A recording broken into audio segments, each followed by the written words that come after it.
भगवान वर्णन करे। ऋषियों ने कहा, सुनो सुगंधा,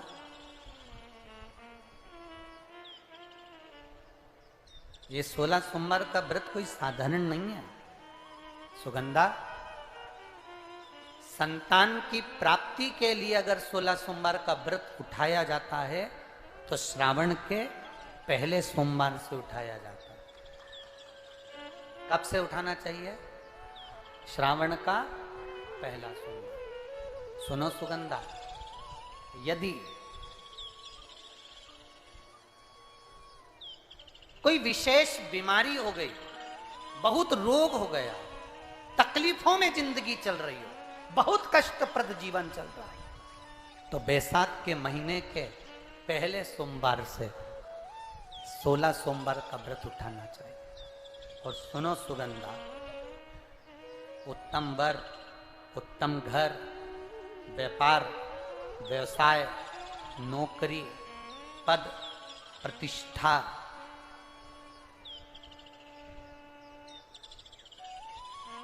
के लिए अगर हमें व्रत करना है तो मार्गशीर्ष मास का पहला सोमवार से इस व्रत को प्रारंभ कर देना चाहिए।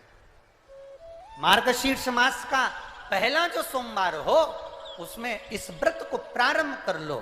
और सुनो सुगंधा, ये व्रत दोपहर के तीसरा जो पहर हो, प्रदोष काल, उस प्रदोष काल के समय पर आप इस शिवलिंग की पूजन अपने घर में पार्थिव बनाकर स्मरण कर कर भगवान देव अधिदेव महादेव के लिए प्रसाद तैयार कर कर,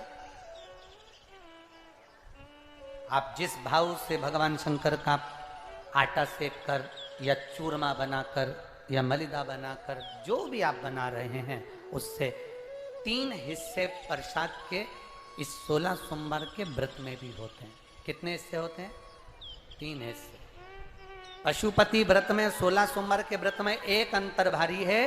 पशुपति व्रत में 2 हिस्से मंदिर में रह जाते हैं, एक हिस्सा अपने साथ आता है और स्वयं को खाना पड़ता है। पर 16 सोमवार के व्रत में यह भाव है, एक हिस्सा भोलेनाथ का रहता है, दूसरा हिस्सा भक्तों के लिए, शिव भक्तों के लिए रहता है, और तीसरा हिस्सा आपके लिए रहता है। यदि पूरा ना पा सकें तो दूसरे को भी आपके हिस्से का प्रसाद दे सकते हैं, प्रदान कर सकते हैं। अब आ जाओ, बड़ा सुंदर प्रसंग।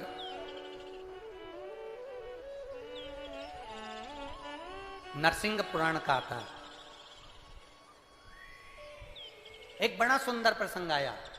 16 सोमवार के प्रसाद को कई माताएं जब 16 सोमवार का उद्यापन करती हैं, 16 जोड़े आमंत्रित करती हैं और 16 जोड़ों को घर में बुलाकर जब भोजन कराती हैं, तो वो 16 जोड़े जो भोजन करने वाले होते हैं, या 16 सोमवार के उद्यापन, हम तो आपसे यहाँ तक कहेंगे कि 16 सोमवार का उद्यापन अगर किसी के यहाँ मोहल्ले में, कॉलोनी में, घर में किसी के यहाँ हो रहा हो, तो उसके यहाँ आप भोजन भंडारा खाने के लिए जाओ, चाहे मत जाओ, पर 16 सोमवार का अगर प्रसाद का उद्यापन का अगर प्रसाद मिल जाए तो दोनों हथेलियां फैलाकर श्री शिवाय नमस्तुभ्यम कहकर, ओम नमः शिवाय बोलकर, नमः शिवाय बोलकर, अपनी कामना कर कर, किसी के अगर उद्यापन हुआ हो, दोनों हथेलियां फैलाकर उससे थोड़ा सा प्रसाद मांगकर उसी के दरवाजे पर खाकर आ जाइए, आपकी जिंदगी को सुख का अनुभव हो जाए। तो कोई पूछे ये कथा कहां से ली, तो आप बता देना नरसिंह पुराण में यह वर्णन आता है। कौन से पुराण में है? नरसिंह पुराण में वर्णन आया कि एक बहुरोमा नाम का एक दैत्य था, एक असुर बहुरोमा।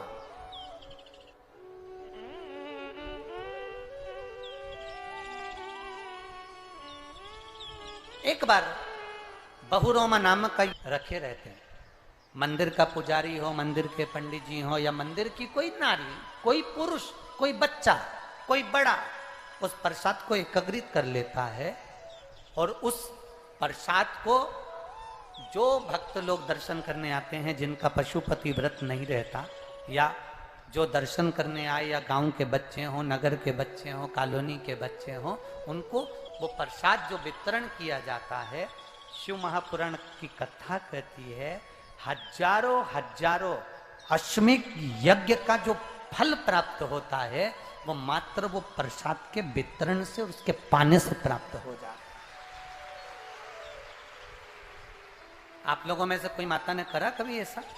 अगर कोई प्रसाद चढ़ाकर गया पशुपतिनाथ व्रत का, 2 हिस्सा छोड़कर गया, और बहुत सारी माताओं ने छोड़ दिया और वो सब चली गई, उसके बाद वो प्रसाद रखा रहता है, तो उसको एक तसले में, एक पात्र में एकत्रित करना चाहिए और उसको बांटना।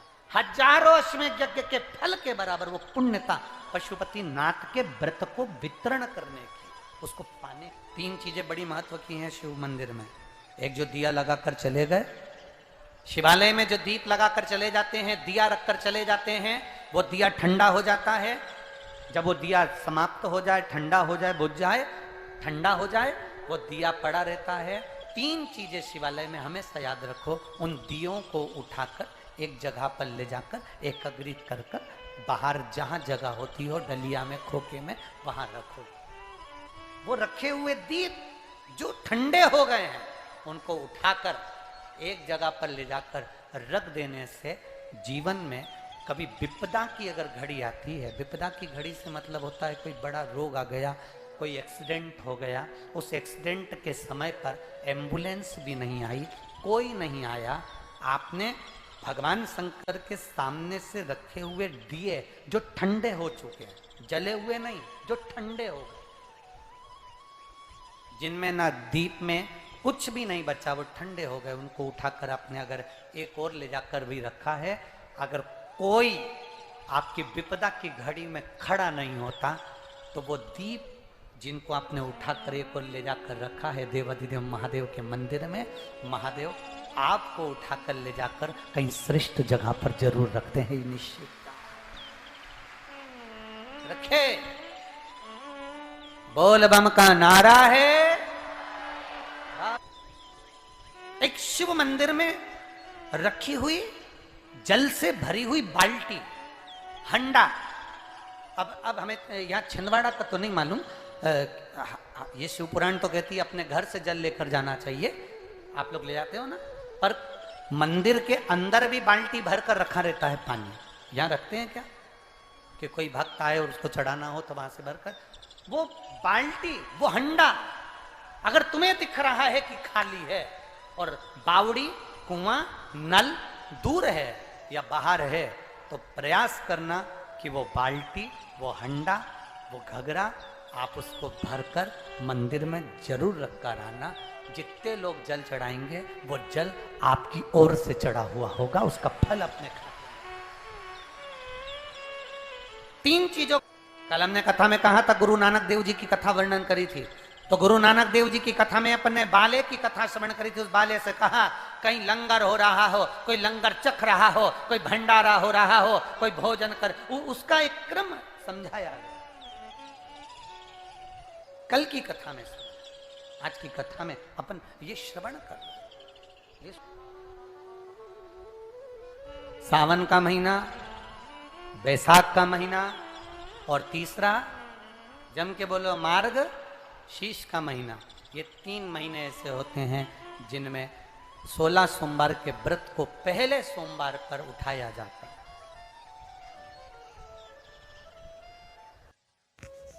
हर हर महादेव। श्री शिवाय नमस्तुभ्यम।